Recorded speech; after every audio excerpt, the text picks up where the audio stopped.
अत्र नूतनाः छात्राः अपि सन्ति इत्यतः एकवारं लकाराणां पुनस्मारणं कृत्वा अग्रे सरामः। प्रायः वयं चित्रं दृष्ट्वा वाक्यानि रचनां कुर्वन्तु इति उक्तवान् आसम्। तद् पूर्वस्मिन् दिने एव दर्शयामः चित्रं वर्गात् पूर्वं। भवन्तः तत् सामान्यतया जानीमः अस्माकम् इतिहासं पुराणं सर्वं। ततः एव चित्रं अस्माभिः तत्र दृश्यते। सुप्रभातं महोदय। प्रभातं मतः तत् चित्रं दृष्ट्वा वाक्यरचनां कुर्वन्तु इति वदामः। केचनाः कष्टम् अनुभवन्तः सन्ति, अतः अद्यतनकक्षायां किञ्चित् लकाराणां विषये पुनस्मारणं कृत्वा अग्रे सरामः। तत्र किमस्ति, प्रायः अस्माकं कृते एक वेब्सैट् अस्ति। तस्य नाम अष्टाध्यायी.com इति वेब्सैट् नाम अष्टाध्यायी.com। भवन्तः पश्यन्तु, अहं दर्शयामि। एतत् सङ्गणके अपि प्रयोगं कर्तुं शक्नुमः, तथैव दूरवाण्यामपि प्ले स्टोर् मध्ये अस्ति। एतत् अष्टाध्यायी इति स्थापयन्तु। एतत् ASHTADHYAYI.com इति भवति। अष्टाध्यायी.com इति वेब्सैट् नाम। प्ले स्टोर् मध्ये अपि लभ्यते। अवश्यं डौन्लोड् कुर्वन्तु, दूरवाण्यां डौन्लोड् कुर्वन्तु, प्रयोगं कुर्वन्तु च। अत्र किमस्ति, एतद् भवन्तः द्रष्टुं शक्नुवन्ति। स्वे किञ्चित् पीतवर्णे भवति वर्णः, हाप् वर्णः। बहु हाप्स् भवन्ति। भवन्तः एतद् प्रथमं भवति पश्यन्तु। अत्र पाणिनिमहर्षेः चित्रं भवति। तथैव एतद् हाप् अस्माकं संस्था नाम व्योमलाब्स् इति एका संस्था अस्ति। सा संस्था एव एतद् क्रियेट् कृतवन्तः सन्ति इति विषयः। अतः गूगुल् क्रोम् अस्ति, तत्र गत्वा अन्वेषणं कुर्मः। तत्रापि एतद् वेब्सैट् उपलभ्यते। तथैव प्ले स्टोर् मध्ये दूरवाण्यां गत्वा तत्र अष्टाध्यायी इति स्थापयामः। तत्रापि एतद् हाप् रूपेण भवति। प्रायः न्यूनं भवति एव, 7-8 MB भवति। तावदेव। अवश्यं डौन्लोड् कुर्वन्तु, प्रयोगं च कुर्वन्तु। प्रथमम् अत्र सूत्रपाठः इति भवति। सूत्रपाठः जानीमः, संस्कृतभाषायाः व्याकरणनियमसूत्राणि भवन्ति। पाणिनिमहर्षिणा लिखितानि सूत्राणि अत्र सूत्रपाठः इति विषये उपलभ्यन्ते। तथैव धातुपाठः, वयम् अत्रैव गमिष्यामः अधुना। धातुपाठः इति भवति। तत्र कति धातवः सन्ति इति चेत् 2,000 धातवः सन्ति। 3,000 इति वदन्ति, परन्तु 2,000 धातवः एव प्रायः तत्र संस्कृतभाषायां सन्ति। इति 2,000 क्रियापदानि सन्ति इति अर्थः। 2,000 धातवः सन्ति। तदनन्तरं शब्दपाठः भवति। शब्दपाठे किं भवति, तत्र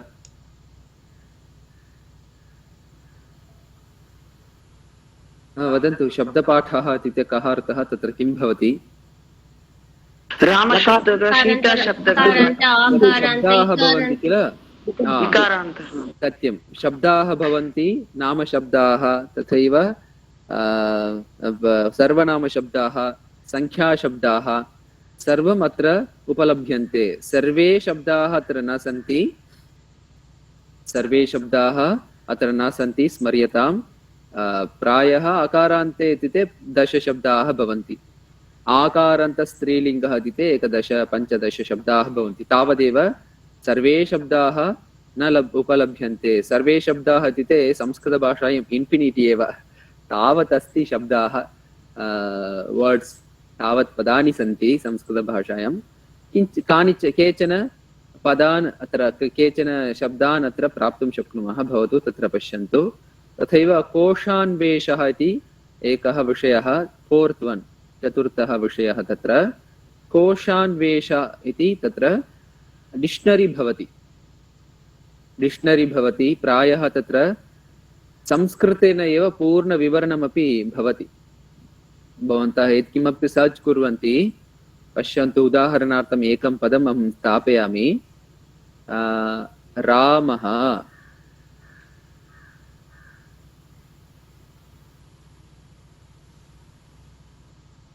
रामः इति पदं स्थाप्य एंटर् करोमि। तथा राम इति पदस्य अर्थः कः? रमते इति रामः, रम्यते अनेन इति रामः। एवं रामपदस्य व्युत्पत्तिः, कः अर्थः, सर्वम् अत्र दर्शयति संस्कृतेन। कुत्र कुत्र रामशब्दः भवति इति पूर्ण विवरणमत्र द्रष्टुं शक्नुमः अस्माभिः। अवश्यम् अत्र एकम् उदाहरणं दर्शितवान्। सर्वेषां पदानाम् अर्थः कः इति सामान्यतया एतत् कोशान्वेषः इति स्थाने डिक्शनरी मध्ये प्राप्तुं शक्नुमः। परन्तु विवरणं तु आङ्ग्लभाषायां न्यूनं भवति, संस्कृतभाषायां पूर्णविवरणं भवति। अवश्यम् एतत् प्रयोगं कुर्वन्तु। एतत् मात्रं पर्याप्तम्। अन्यविषयाः अपि सन्ति, भवन्तः पश्यन्तु। एकवारं मुख्यानान्वेषणः इति अस्ति, कोर्सस् अस्ति, इतोपि मोर् अस्ति, भवन्तः पश्यन्तु। प्रायः धातुपाठः, शब्दपाठः, कोशान्वेषः, एतत् त्रयं जानीमः चेत् पर्याप्तम् अस्माकं कृते। अद्यतनकक्षायां धातुपाठः। धातुपाठे 10 गणाः भवन्ति इति जानीमः। 10 गणाः भवन्ति क्रियापदेषु। 10 गणेषु एतानि क्रियापदानि भ्वादिगणे भवति, एतानि क्रियापदानि स्वादिगणे भवति। एते धातवः स्वादिगणे भवति, भ्वादिगणे भवति इति प्रथमे स्तरे पठितवन्तः। भवतु, गणविषये अत्र चर्चा मास्तु। लकाराणां विषये किञ्चित् चर्चा भवतु। तत्र लकारं द्विविधं भवति, वदन्तु किं किम्?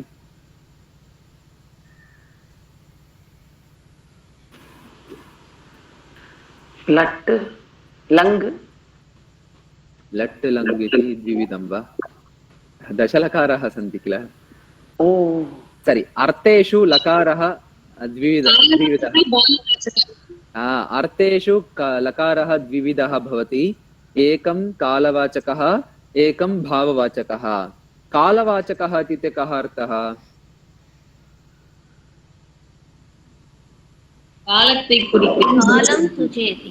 कालं सूचयति। वर्तमानकालः, भूतकालः, भविष्यत्कालः, एवं कालं सूचयति कालवाचकाः लकाराः।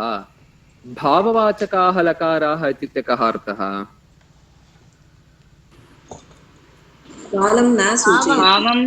भावं सूचयति। मूड् इति वदामः। सत्यं सत्यं। प्रेरणा, आज्ञा, अनुमतिः, निश्चयम्, अनिश्चयम्, इच्छा, एवं सर्वम् अस्ति। तस्मिन् अर्थे भाववाचकाः लकाराः सन्ति। तर्हि कति लकाराः कालवाचकाः, कति लकाराः भाववाचकाः स्मरन्ति वा? षड्लकारः कालवाचकः। वेरि गुड्, उत्तमं। 6 लकाराः कालवाचकाः, 4 लकाराः भाववाचकाः। 4 लकारास् कालते कुरिकुं, सरि 6 लकारास् कालते कुरिकुं, 4 लकारास् भावते कुरिकुम् इति पठितवन्तः सामान्यतया। भवतु, प्रथमम् आरम्भतः पश्यामः। व्याकरणे लकारः इति भवति, लट् लकारः। व्याकरणनाम पाणिनिमहर्षिः एवं स्थापितवान् अस्ति, तद् स्मरन्तु तावदेव। वयं सामान्यतया किम् इति अवगन्तव्यम् अस्माभिः? लट् लकारः इत्युक्ते वर्तमानकालः इति अवगन्तव्यं। भवन्तः वर्तमानकालः इति किं व्याकरणेषु अन्वेषणं कर्तुं न शक्नुवन्ति। कारणं पाणिनिमहर्षिः शार्ट्कट् रूपेण लट् लकारः इति दत्तवान्, तावदेव। अस्माभिः अवगन्तव्यं वर्तमानकालः इति। अस्तु, भवतु। लट् लकारः वर्तमानकालः इति सामान्यतया पठितवन्तः, अभ्यासं च कृतवन्तः। लट् लकारः इति वर्तमानकालः। तर्हि लट् लकारः वर्तमानकालः कदा प्रयुज्यते? लट् लकारः वर्तमानकालः इत्युक्ते इतः पूर्वं वा इतः परं वा इदानीम् इति अर्थे भवति।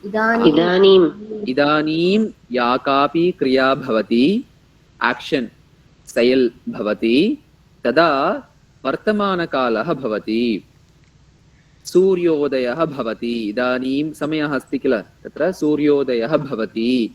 इदानीम् अहं संस्कृतं पठामि, अहम् इदानीं संस्कृतवर्गे अस्मि, पठामि, लिखामि, गच्छति, पठति, वन्दते, कम्पते, भाषते, ईक्षते, बहूनि क्रियापदानि जानीमः। तत्र सामान्यतया लट् लकारः वर्तमानकालः भवति। वणङ्गिरेन्, पठिक्किरेन्, एळुतुगिरेन्, पठिक्किरान्, एळुतुगिरान् इति पठितवन्तः स्मः। अत्र भवति इति क्रियापदस्य अर्थः निगळ्गिरदु, आगिरदु, नडक्किरदु इति अर्थे भवति इति क्रियापदम्। अत्र संस्कृतवर्गः भवति। इदानीं सूर्योदयः भवति। श्वः सूर्योदयः भवति इति वक्तुं शक्यते वा? भविष्यति। भवति, उत्तमं, सम्यक्। तत्र लट् लकारः इदानीम् इति अर्थे भवति। अधुना अस्मिन् क्षणे या कापि क्रिया भवति, आक्षन् वर्ब् भवति, तदा लट् लकारः वर्तमानकालः कालवाचकः भवति। तथैव लिट् लकारः परोक्षभूतकालः। लिट् लकारः कः अर्थः? परोक्षभूतकालः इति पठितवन्तः। भूतकालार्थं लकारत्रयमस्ति, पास्ट् टेन्स् निमित्तं लकारत्रयमस्ति। तेषु एकः लकारः लिट् लकारः परोक्षभूतकालः। कः अर्थः परोक्षभूतकालः इत्युक्ते? पूर्वं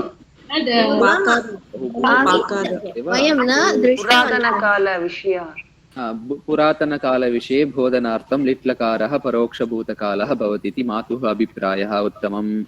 वयं न दृष्टवन्तः, तदर्थं तत्र लिट् लकारः परोक्षभूतकालः भवति इति सम्यक्, उत्तमम्। अक्षणः परः अर्थात् यत् किमपि अस्माकं नेत्रयोः अग्रे अर्थात् नेत्रयोः परः भवति, तत् परोक्षभूतकालः। अस्माकं नेत्राणि सन्ति, नेत्राणि तत्र एविडेन्स्, प्रमाणं नास्ति। वयं नेत्रे न दृष्टवन्तः, नेत्रे प्रयोगं कृत्वा न दृष्टवन्तः, एविडेन्स् नास्ति तत्र। कृपया म्यूट् मध्ये भवामः, शब्दाः श्रूयते।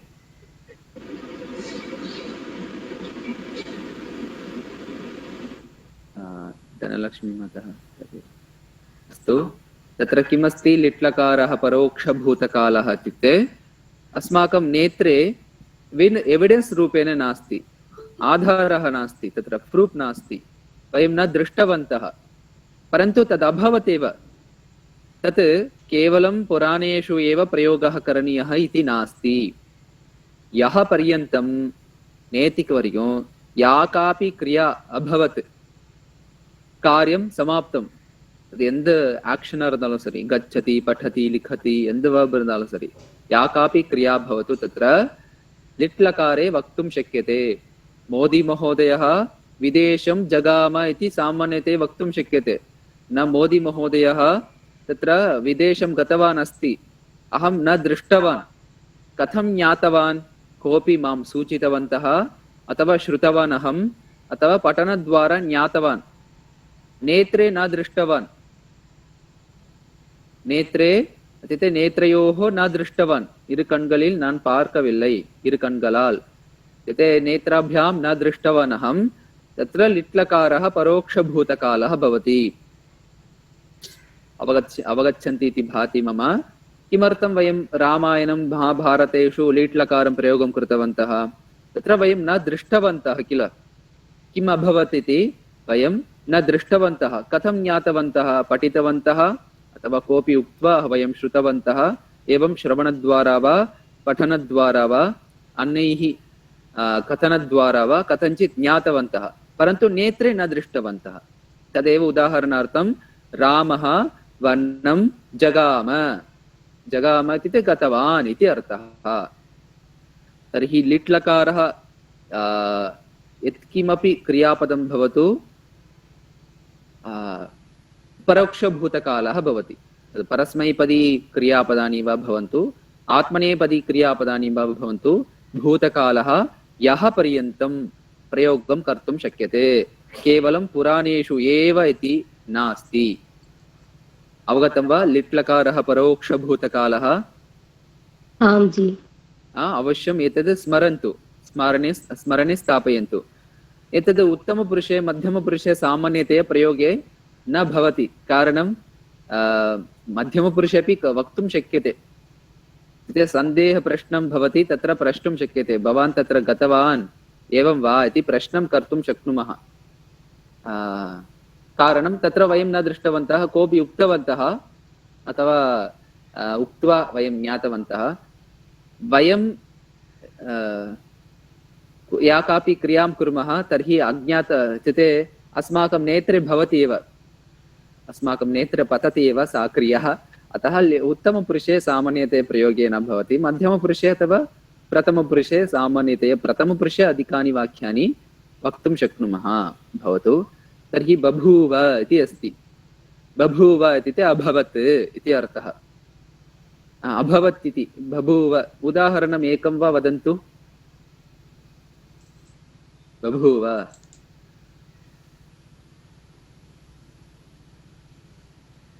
पुरातनकाले डैनोसार् मृगः बभूव मृगाः बभूवुः बभूवुः इति अस्तु उत्तमम् अयोध्यानगरे दशरथः बभूव बभूव इरुन्दार् इति अर्थे माता वदति उत्तमं समीचीनम् अत्र भवति क्रियापदस्य अर्थः अस्ति இருக்கிறது ஆகிறது நடக்கிறது इति अर्थे भवति अतः இருந்தது ஆனது நடந்தது इति अर्थे स्वीकर्तुं शक्नुमः लिट् लकारः परोक्षभूतकालः கண்ணால பார்க்கல ரொம்ப பாஸ்ட் டென்ஸ் எல்லாம் கிடையாது ஞாபகம் இருக்கட்டும் நேத்திக்கு வரைக்கும் எது வேணா நடந்திருக்கலாம் கண்ணால பார்க்கல அவ்வளவுதான் சொல்லி கேட்டோம் படிச்சு தெரிஞ்சிடணும் காதால கேட்டது அவ்வளவுதான் उत्तमं सम्यक् समीचीनम् एतत् स्मरन्तु अतः अद्य किमर्थं लकारान् स्मारयन् अस्मि भवन्तः अग्रे प्रयोगं कुर्वन्तु इति कारणं वयम् इतिहासं पुराणं वेदं यत्किमपि पठामः तत्र लिट् लकारे प्रयोगं कृतं भवति वयं न दृष्टवन्तः किल अतः भवतु अग्रे अस्ति लुट् लकारः भविष्यत्कालः भूतकालनिमित्तं लकारत्रयं तत्र एकं लकारं किञ्चित् स्मारणं कृतवान् अस्मि भविष्यत्कालनिमित्तं लकारद्वयं भवति तेषु एकः लकारः लुट् लकारः लुट् लकारः कस्मिन् काले भवति कदा प्रयुज्यते अस्माभिः फ्यूचर टेन्स स्वहारभ्य अत्र लुट् लकारः इदपरम् इति न भवति इदपरं நடக்கக்கூடியது இல்லை अद्य इति नास्ति இன்னைக்கு நடக்கக்கூடியது இதுக்கப்புறம் நடக்கக்கூடியது नास्ति श्वः आरभ्य श्वः परश्वः प्रपरश्वः आगामी वर्षे आगामी मासे आगामी सप्ताहे आगामी शनिवासरे वरकुडे शनिकिळमे एवं 20 वर्षेभ्यः अनन्तरं यदा कदापि भवितुम् अर्हति लुट् लकारः श्वः आरभ्य भविता विना நடக்கும் निगलुम् इरुक्कुम् इति अर्थे भवति श्वः वर्गः भविता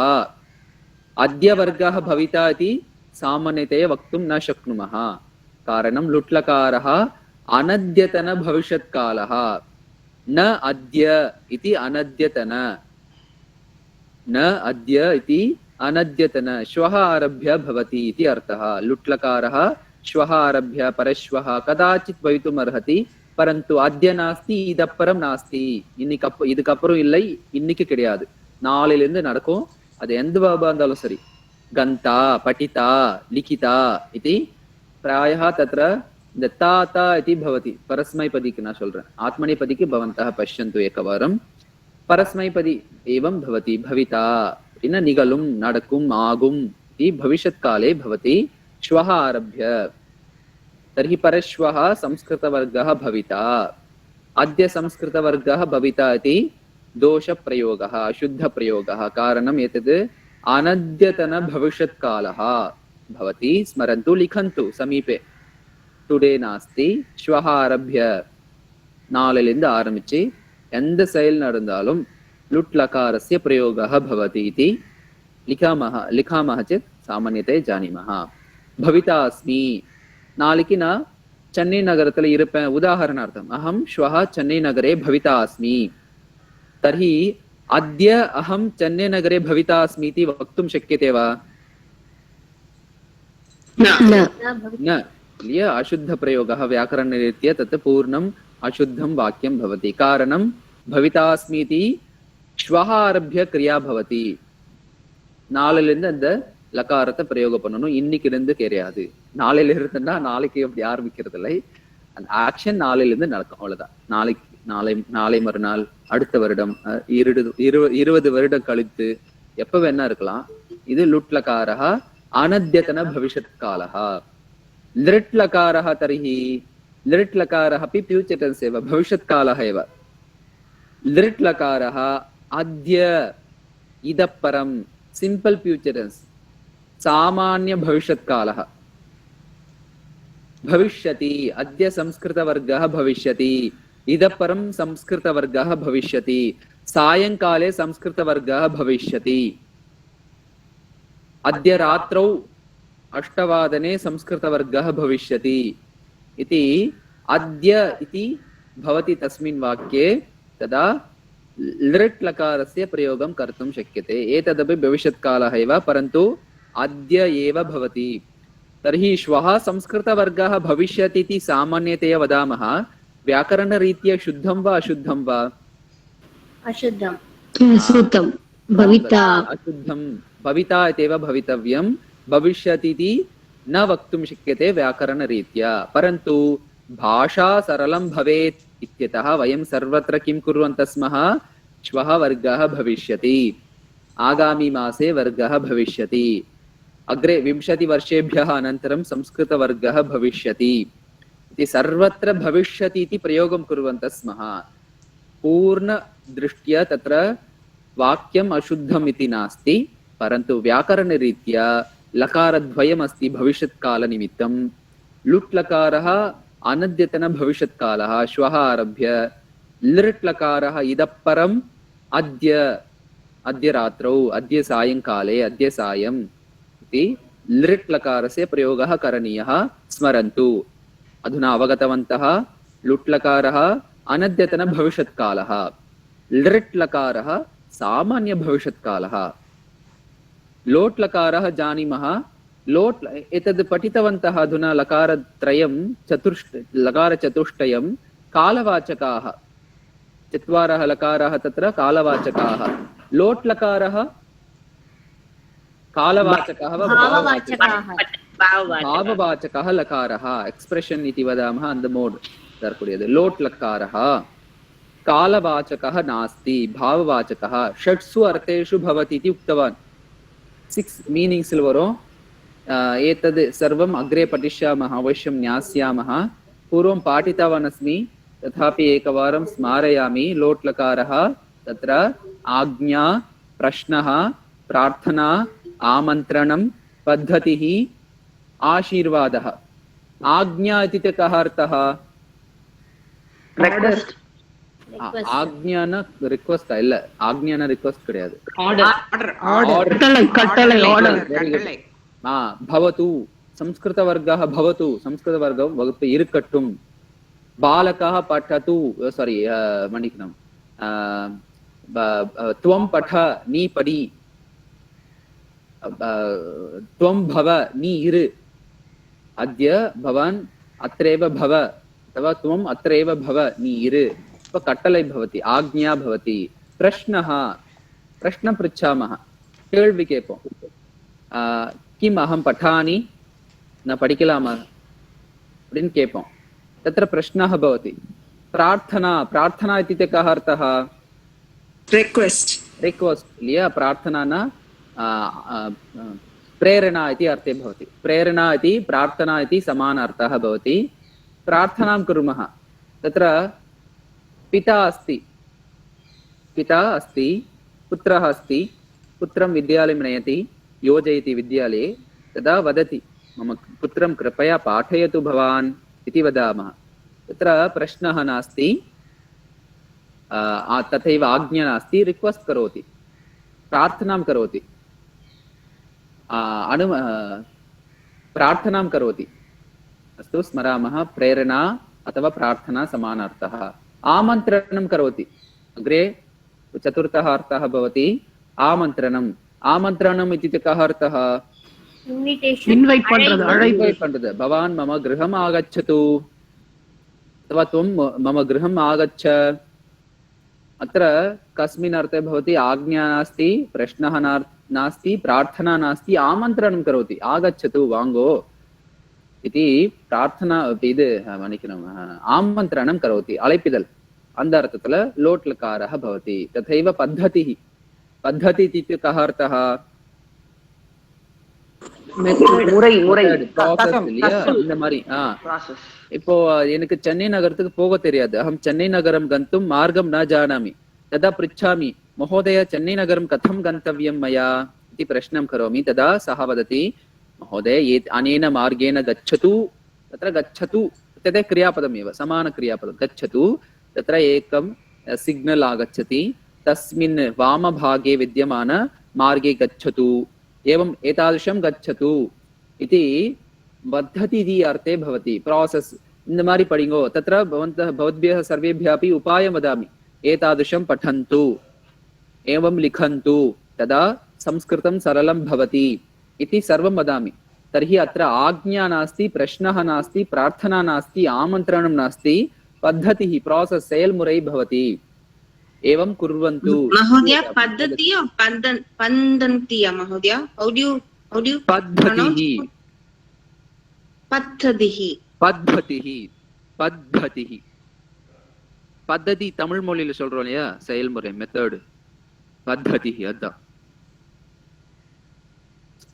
இந்த இடத்துல இந்த அர்த்தத்துல வரும், இந்த மாதிரி பண்ணணும் அப்படின்ட்டு। तथैव आशीर्वादः, आशीर्वादः अल्ल, आशीर्वादः इति पदम्। आशीर्वादं कुर्मः, चिरञ्जीवी भव, दीर्घायुष्मान्, पूरयन्तु, भव इति, तद् भव इति क्रियापदं प्रयोगं कुर्मः। तर्हि अत्र आज्ञा नास्ति, प्रश्नः नास्ति, प्रार्थना नास्ति, आमन्त्रणं नास्ति, पद्धतिः नास्ति, आशीर्वादः समानलकारः एव, परन्तु षट्सु अर्थेषु भवति, 6 मीनिङ्ग्स् वरக்கூடியது। இது தெரிஞ்சது. ஆனா प्रायः वयं किं कुर्मः? लोट् लकारः, प्रेरणा, आज्ञा, अनुमतिः इति उक्त्वा लकार कः धातुः इति उक्त्वा अभ्यासं कुर्मः। भवतु, अग्रे अस्ति लङ् लकारः। भूतकालनिमित्तं लकारत्रयम् उक्तवान्। एकः लकारः लिट् लकारः, परोक्षभूतकालः इति पठितवन्तः। तर्हि लङ् लकारः कः अर्थः? एतदपि भूतकालः किल इति चेत् अनद्यतन भूतकालः। उत्तमं। न अद्य अभवत् इति अर्थः। இன்னைக்கு நடந்து முடிஞ்சது கிடையாது. अद्य या कापि न क्रिया अभवत्, यः पर्यन्तं நேத்திக்கு வரைக்கும் எந்த செயல் நடந்து முடிஞ்சிருந்தாலும் அகச்சத், अपठत्, अलिखत्, अवन्दत, अकम्पत, अभाषत, अस्पर्धत इति परस्मैपदी आत्मनेपदी भूतकाल रूपाणि भवन्ति। लङ् लकारः भवति। पास्ट् टेन्स् निमित्तं लकारत्रयं, तत्र एकं भवति लङ् लकारः, अनद्यतन भूतकालः। तर्हि अद्य सूर्योदयः अभवत् इति वाक्यं शुद्धं वा? अभवत्, निगळ्न्दது। अद्य सूर्योदयः अभवत् इति वाक्यं शुद्धं वा? लङ् लकारे वदामः वा? महोदय शुद्धम्। अशुद्धं भवति वाक्यं व्याकरणरीत्या। कारणम् एतद् लङ् लकारः अनद्यतन भूतकालः।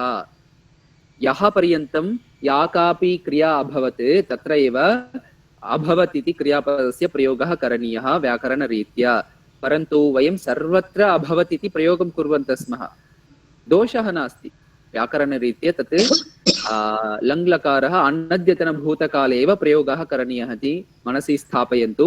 तर्हि अभवत्, यः अभवत्, परह्यः अभवत्, 20 वर्षेभ्यः पूर्वम् अभवत् अथवा रामायणकाले अभवत् महाभारतकाले अभवत् इति सामान्यतया लङ्लकारे वक्तुं शक्यते। तर्हि अद्य प्रातः अभवत् इति वदामः व्याकरणरीत्या दोषः, परन्तु भाषा सरलं भवेत् इत्यतः वयम् अभवत् तद् लङ्लकारे प्रयोगं कुर्वन्तः स्मः।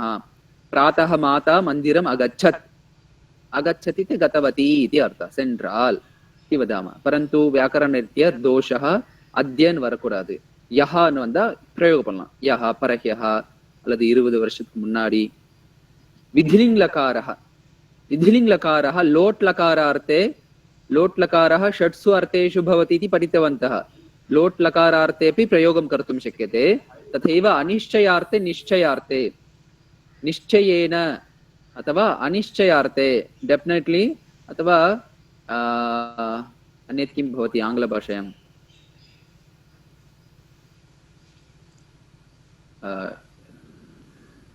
तद् निश्चयमाग अनिश्चयमाग डेफिनेट्लि अनन्तरं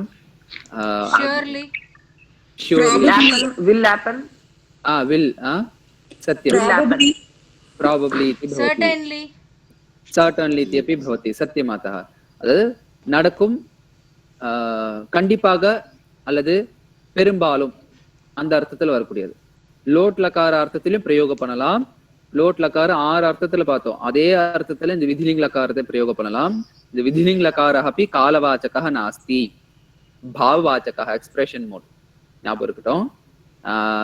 भावं குறிக்கும், भावத்தை குறிக்கும்। भवेत् अद्य वृष्टिः भवेत्, இன்று மழை வரக்கூடும்।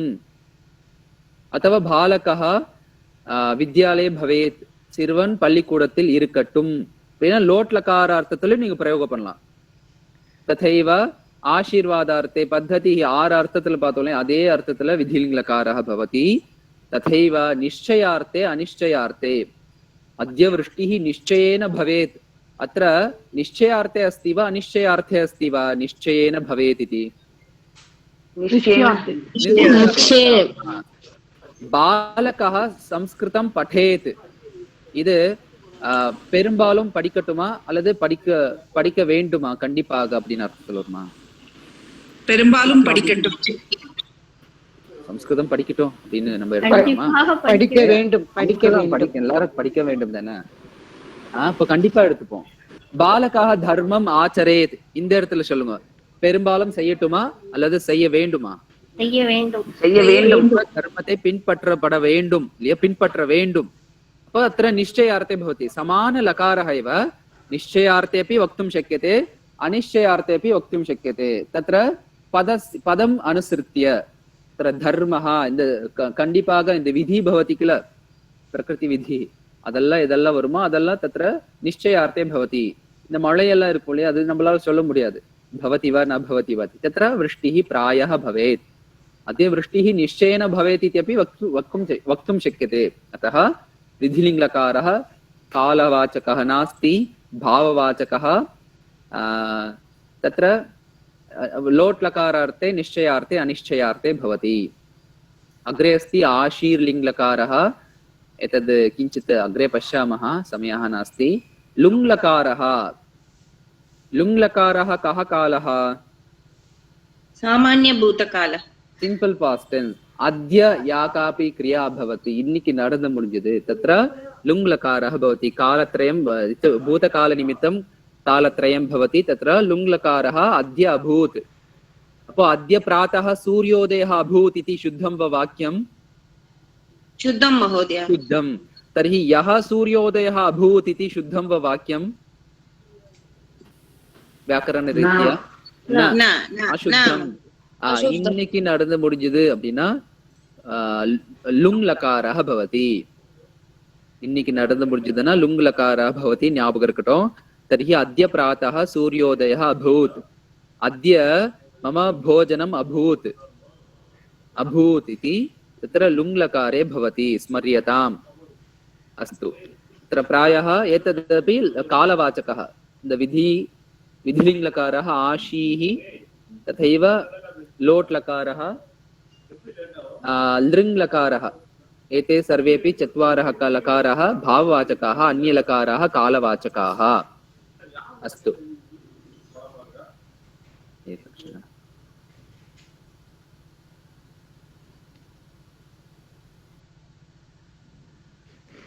क्षम्यतां श्रूयते वा मित्राणि? आं महोदय। आं महोदय। भवतु ज्ञातवन्तः सामान्यतया श्वः तत् चित्रं दर्शयामः। चित्रम् एतत् किमर्थम् अहं वदन् अस्मि, भवन्तः किञ्चित् केचनाः नूतनाः सन्ति इत्यतः अस्मासु लिट्लकारः परोक्षभूतकालः ज्ञातवन्तः। प्रथमं क्रमेण तत्र एकवारम् अनुराधमत चित्रं दर्शयितुं शक्नोति वा?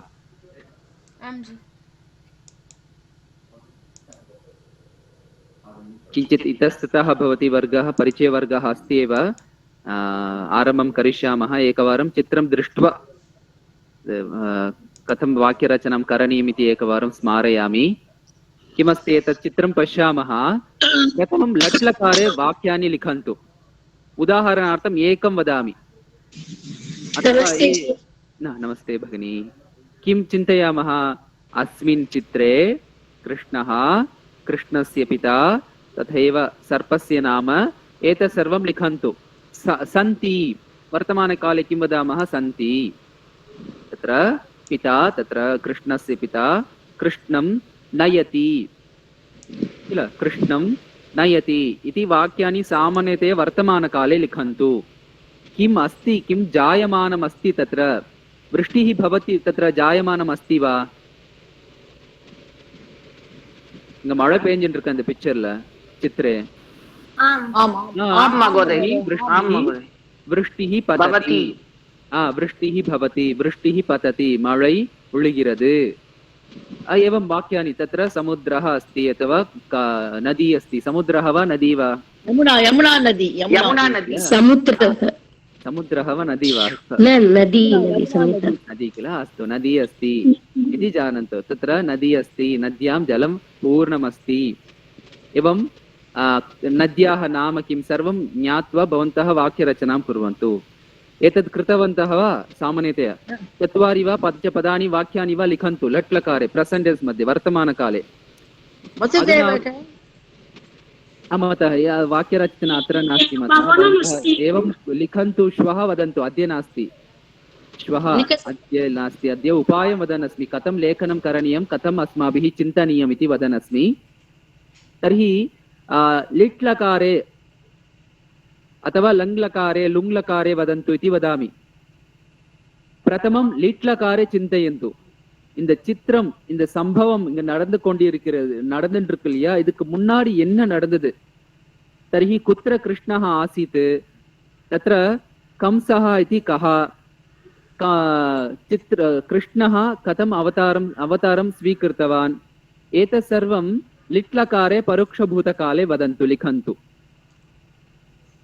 अवगतम् इति मन्ये। लिट्लकारे परोक्षभूतकाले लिखन्तु अवश्यं। 5-4 वाक्यानि वा लिखन्तु।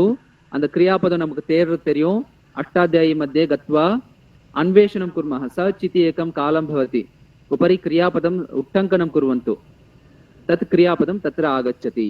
वर्तमानकालक्रियापदं स्थापयन्तु। तत्रैव लिट्लकारः परोक्षभूतकालः इति दर्शयति। अस्तु, एतद्। अनन्तरम् अत्र चित्रमस्ति। चित्रमाये विद्यमान संभवः जायमानः अस्ति। इतः परं இதுக்கப்புறம் அந்த இடத்து என்ன நடக்க இருக்கு அப்படின்னா, உடனே என்ன நடக்கும்ன்றதுக்கு எந்த லகாரம்? லிட். லுட்டா? லிட், லி, லிட். லிட் இல்ல, லிட் இல்ல, லிட் பாஸ்ட் டென்ஸ். அண்ணால பார்க்காதது.